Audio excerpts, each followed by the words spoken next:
देखें, पहली बात तो मैं इत्तफाक करता हूँ, फ़र्क इसलिए नहीं पड़ता कि एक ही निज़ाम है और उस निज़ाम में मुख्तलिफ लोग बारी बारी नाकाम होते आ रहे हैं, मगर इसकी एक तारीख है। ज़रा तारीख भी देखें, मैं ज़्यादा दूर नहीं जाता, बहुत पुराने लोग मेरे कुलीग जानते हैं 85 में जनरल जिलानी किस मीडिया ग्रुप में गए थे और उन्होंने क्या बात की थी और क्या बताया था कि कौन आपका पीएम होगा, कौन कौन से वो लोग थे जिनकी ड्यूटियां लगी थी जर्नलिज्म में, पुराने लोग जानते हैं, मैं ज्यादा तफसील में नहीं जाता। चले आप पिछले दौर पे आ जाते हैं। 2013 से लेके इसका बजट निकाले, 54 अरब रुपए का जो बजट था वो कहां गया, मुझे ये बताएं ना। मैं सहाफत में उस वक्त से हूं जब मैं वैगन में आया करता था, फिर मैं हुंडा 70 पर भी बैठी हुई सहाफत देखी, आज मैं SUVs में भी सहाफत देख रहा हूं। प्रॉब्लम क्या है इमरान खान का और हमारा प्रॉब्लम क्या है? प्रॉब्लम यह है कि हमारी रूलिंग एलीट के DNA में करप्शन है, वो राइट समझ के करप्शन करते हैं, वो इमरान खान के साथ भी हैं। अब जब इमरान खान का बयानिया उसको जक पहुंचती है, होता क्या है, आपने 4 सीटें दी और कहा कि जनाब ओहो IPPs की रिपोर्ट आई तो हमने तो भाई इतना फंड किया था आपको, आपकी गवर्नमेंट गिर जाएगी।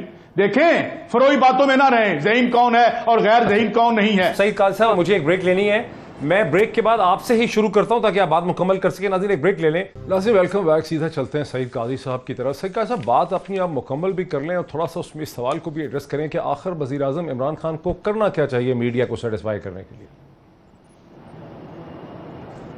इमरान खान साहब को सब्र करना चाहिए, लेकिन मैं बात मुकम्मल कर लूं। बात यह है कि क्या यहां पे मीडिया में शख्सियात को तामीर करके मुसल्लत नहीं किया गया इस मुल्क के अवाम पर?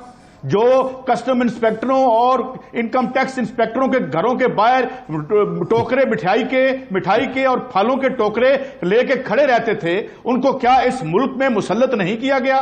उनका एडिशन निकलवा के दिखाऊं, पुराने अखबारों के एडिशन उनके रेफरेंस सेक्शन में पड़े हुए हैं। यह होता रहा है यहां पे, अभी तक हुआ। इवन जब यह 100 कॉल्ड जमहूरी दौर आया तो क्या इसमें सहाफत मैनेज नहीं हुई? हम सहाफियों ने मिनिस्ट्रियां नहीं ली? हमने साथ ये अलग बात कि मियां साहब का बेड़ा भी गर्क करवा दिया कि जनाब तुसी बड़े बड़े लीडर हो, परवेज रशीद साहब हो या ये जो उनके मिनिस्टर थे हमारे, क्या भले से सिद्दीकी साहब, क्या नाम है। तो बात यह है कि यहां क्या नहीं हुआ। अब मसला इमरान खान का ले आते हैं। इमरान खान के दुख सही भी हैं और गलत भी हैं। सही ये है कि वो जो मीडिया के हमारी तारीख में, हाँ अच्छे लोग भी हैं, जफर अब्बास भी बैठा है, मेरा लीडर भी है, यहां निसार उस्मानी भी थे, मगर उसके पैरेलल 1-2 नंबर की रवायत भी चलती रही है। अब मामला क्या है, इमरान खान का क्या मसला है? इमरान खान का मसला यह है कि बात यह है कि आप यहां के इस करप्ट निजाम में 2 नंबर लोगों को अंदर लाए बगैर आप हुकूमत में बैठ नहीं सकते। इसकी मैं मिसाल देता हूं। खकान अब्बासी साहब, शायद खकान अब्बासी साहब ऑन रिकॉर्ड है, कहते हैं अगर आपने ये म्यार रखा, पैमाना रखा कि कितने ये पैसे कहां से आए हैं, तो आप असेंबली आपकी आधी से अंदर हो जाएगी। ये अपने प्रोड्यूसर से कहें, अभी 60 निकलवा के आपको दिखा देंगे। तो इसमें खान साहब को आप मेरे ख्याल में रियलिटी बाइट्स अंदर आए हैं तो उन्हें पता चला है, शायद अगर पहले पता नहीं था तो। यहां की जो ब्यूरोक्रेसी है रॉटन, इसमें आपने क्या किया? सहाफत को आपने खराब किया, बर्बाद किया, करप्ट किया। कौन लेके आया लिफाफा? इसके बाद जो ब्यूरोक्रेसी में जी जान थी उसमें खत्म कर दी, इसकी 15 लाख तनख्वाह कर दो, इसको वहां पे करप्शन राइज की। ईमानदार आदमी को आपने इबरत का निशान बना दिया, उसको भूख से मार दिया आपने। क्या कहां गई आपकी सहाफत? अब ये आवे का आवा बिगड़ा हुआ है। अच्छा। अब आ गया है कोरोना। इस कोरोने ने बहुत कुछ नंगा कर देना है। हमें अपने गिरबान में भी देखना है, इमरान खान साहब को अपनी गलतियां भी देखनी है। हाँ, जरा 40 रुपए में जितनी भी गुफ्तगू 18वीं तरमीम पे हो रही है, अगर आप मुझसे पूछ रहे हैं भाई, फेडरेशन को जितना कमजोर करोगे, प्रोविंसेस को जितना ताकतवर करोगे उतना बेहतर है। जो किसी इंडिविजुअल्स की बात नहीं है जी। नहीं ये क्यों करेंगे, क्यों नहीं करें? इसकी क्या ना तैयारी है उनके पास, ना कुछ है। कर लें, वापस कर लें आप। बात यह है, आप अपने आइन को जरा देखें। जब यहां मार्शल लॉ लगता है तो आइन को उसमें मुअत्तल बना दिया जाता है। 18वीं तरमीम भी उसका हिस्सा है। आपका आइन, आपकी पार्लिमान ने उसकी पहली 40 शिकें सस्पेंड कर रखी हैं जो हमारे राइट्स के बाबत हैं। अब आ जाते हैं 18वीं तरमीम पर। 18वीं तरमीम के बाद हमारे हकूक सेंटर से चल पड़े हैं, अभी सूबों में नहीं पहुंचे। हमें ट्रक की बत्ती के पीछे हमेशा ये लगाते हैं, they are not ready to spend my money on my kids. मेरे बच्चों पर मेरे पैसे ये खर्च नहीं करना चाहते। और ये एक नया इन्होंने नॉन इशू खोल दिया है 18वीं तरमीम। हर राइट मौजूद है आपके इसमें। किसी ने बात की असेंबली में कि पहली 40 शिकें जिसमें रोटी है, कपड़ा है, मकान है, जिसकी मेरा भाई भट्टी बात कर रहा है, वो उज़्व मुअत्तल क्यों है? यहां पे मेरे 80-90% पैसे 1% लोग खा जाते हैं। ये इसके लिए कौन सी तरमीम है? यहां पे जब लिखा हुआ है कि डिस्क्रिमिनेशन किसी बुनियाद पे नहीं होगी, तो क्या जब मैं स्कूल जाता हूं बच्चे को दाखिल करवाने, वहां डिस्क्रिमिनेशन नहीं है? आइन में हर चीज मौजूद है। ये जाली बहस है, ये 2 नंबर बहस है, मुझे माफ कीजिएगा। 18वीं तरमीम खत्म होगी तो हम मर जाएंगे। 18वीं तरमीम जरदारी साहब ने इसलिए की थी, उन्हें पता था कि वो सिंध जा रहे हैं और सिंध में मोटा माल है, वहीं से गुजर के बाकी रियासत में जाता है, और उस माल का 2 अदबार में जो जरदारी साहब और पीपल्स पार्टी ने हशर किया, मैं पीपल्स पार्टी का वोटर हूं, लेफ्ट का आदमी हूं, इसलिए किया है, अवाम के लिए नहीं किया था। अवाम का इसमें कुछ नहीं है, अवाम की सियासत नहीं है, ये 1% ना सहाफत अवाम की है, ना सियासत अवाम की है। इस आइन में मेरे तमाम राइट्स 1973 में लिखे हुए हैं। मुझे 3 शिकों में मेरे राइट्स दे दो तो वरना मैं ये कहने पे मजबूर हूं कि ज़ियाउल हक ने भी मेरे साथ वही किया, मुशर्रफ ने भी वही किया, और आज इस जमहूरी दौर में मेरे हकूक पर मबनी तमाम पहली 40 सिक्कों के नीचे लिखा हुआ है, these are principles of policy, meaning thereby it's not binding on them. हाँ, मुझ पर बाइंडिंग है कि मैं इनका सब्जेक्ट हूं, मैं इनको टेक्स्ट दूं। मुझे ब्रेक लेने दीजिए, मुझे ब्रेक लेने दीजिए। मुझे में बंद हो गई, पब्लिक डिबेट तो हुई नहीं इसके ऊपर। पब्लिक डिबेट तो ये जो अभी हम कर रहे हैं, और तो कितने जज्बात हैं, और वो सारी जमातें मौजूद थी ना जो पार्लियामेंट में थी, उन्होंने पूरी डिबेट की, और कुरान पर हलफ लिया कि ये बताना छुपा के नहीं हुई थी। माफ कीजिएगा, छुपा के नहीं हुई थी, कोई जमात ऐसी नहीं थी जिसको वोट नहीं लिया गया। सईद काजी साहब, क्या 18वीं तरमीम पे पब्लिक डिबेट हुई थी? क्या 18वीं तरमीम मीडिया के सामने, अवाम के सामने आई थी? मेरा नहीं ख्याल कि इस तरह से आई थी, मगर मैं एक और एंगल से इस बात को टेकअप करना चाहता हूं। यार, क्राइसिस क्या है? किसी ने कहा था कि पॉलिटिक्स इज प्रेसिपिटेटेड इकोनॉमिक्स। यहां मसला क्या है कि एक श्रिंक कर रहा है, क्लेमेंट बढ़ते चले जा रहे हैं, मैशत जो है फैल नहीं रही, जो है वो काले धन की है, काले धन की मैशत के ऊपर काली सियासत होती है। अब बता क्या मामला क्या है, लड़ाई क्या है?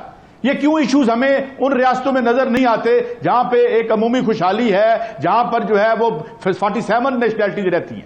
ये हमारे यहां क्या कजिया है? कजिया ये है कि आप इस निजाम में, इस मैशत में 1 इंच भी आगे नहीं बढ़ सकते। इसलिए आप जो वजीर इतलात लगाते हैं, अगले दिन वो नाकाम नजर आता है, वजीर मैशत लगाते हैं, वो नाकाम नजर आता है, 18वीं तरमीम करते हैं, उसका कोई नतीजा नहीं निकलता, कहते हैं बदलो हुण की करिए। ये असल बीमारी इटियोलॉजी जो है, जो बुनियादी डिजीज है, उसकी तरफ ये जाते नहीं, क्योंकि उस तरफ जाएं तो इनकी तबके की तरफ इशारा होता है। ये जो आपका 1% जिसके बारे में आप डॉक्टर मुईद साहब कहते होते हैं कि ये जो एक 1% कैप्चर ऑफ पब्लिक पॉलिसी करके एक तबका बैठा हुआ है, ये मुझे बताएं, मुल्क जो है, कभी आपने सुना कि इस मुल्क में जो है आसिफ अली जरदारी साहब की बिजनेस एम्पायर में बैंकरप्ट हो रही है, नवाज शरीफ की एम्पायर बैंकरप्ट हो रही है, खाकान अब्बासी साहब की जो है बिक गई है, या जो उनकी जो ब्लू एयर है, मुल्क जो है वो टके टोकरी हो गया है। मामला क्या है?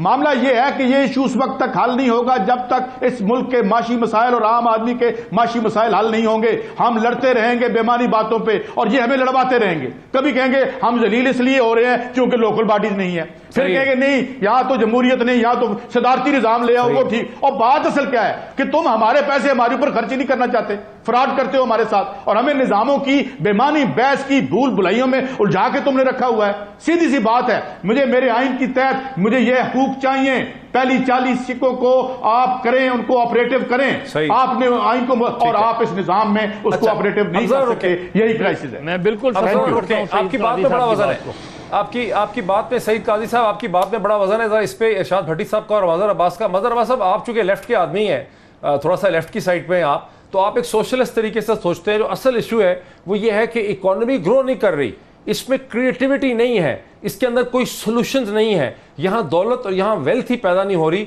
और उसकी पाए छोटी होती चली जा रही है, और हम सिर्फ बहस कर रहे हैं कि इसने खा लिया, इसने खा लिया। जरा क्विक कमेंट इस पे आपका। मोईद, मैं बिल्कुल सईद कादी साहब ने जो आखिर में बात की है, मैं उसको 110% सपोर्ट करता हूं। ये बिल्कुल वो जो शिकें सस्पेंड किए उन्हें बहाल होना चाहिए, मैं उनके साथ हूं इस बात पर। देखिए, इस मुल्क में हमने कौन सा निज़ाम है जो इस मुल्क में हमने नहीं अपनाया? हमने इस मुल्क में सदारती निज़ाम टेस्ट कर लिया है, हमने इस मुल्क में शदीद तरीन सख्त तरीन मार्शल लॉ टेस्ट कर लिया है, हमने इसमें सो कॉल्ड डेमोक्रेसी टेस्ट कर ली है।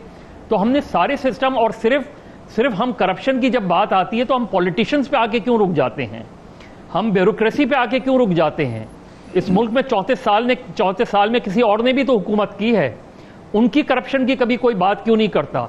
आज क्यों नहीं असगर खान केस जो है एकदम दोबारा फाइलों में डाल दिया गया है, आज क्यों FIA को यह जरूरत नहीं हो रही कि असगर खान केस को रीओपन कर सके।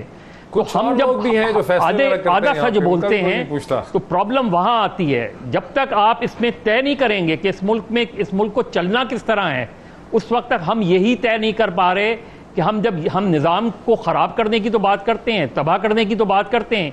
मुझे बताएं, कोई बैठ के ये बताए कि इस मुल्क में सिस्टम कौन सा चल सकता है, कौन सा ऐसा सिस्टम है जो हमने इस मुल्क में ट्राई नहीं किया। तो फिर मेरा ख्याल है कहीं प्रॉब्लम जो है वो हमारे अंदर है कि हम किसी सिस्टम के साथ जो है वो चलने को तैयार नहीं है।